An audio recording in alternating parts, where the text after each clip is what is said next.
If you have electric heater like mine, which super efficient, but it also has auxiliary heat coil. Here's a tip how to save some money. Like in my case, you see right now the home temperature is 64 and desired temperature is also 64. Let's say hypothetically you got super cold and you want to heat up your house real quick.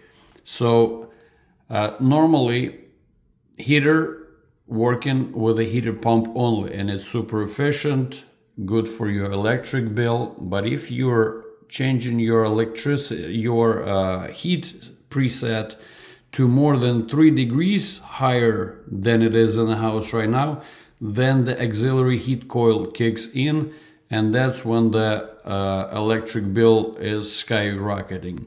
So here's a tip. You can go up with the desired temperature, but you try to stay within 3 degrees. When it's heat up, like in this case, from 64 to 66 or 67, you can go 67. Then when it gets to that point, you can go anywhere within this 3 degrees window, you're okay.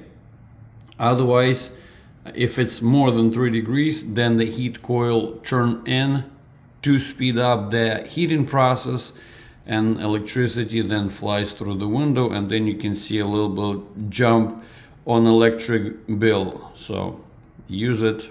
Thank you for watching this video.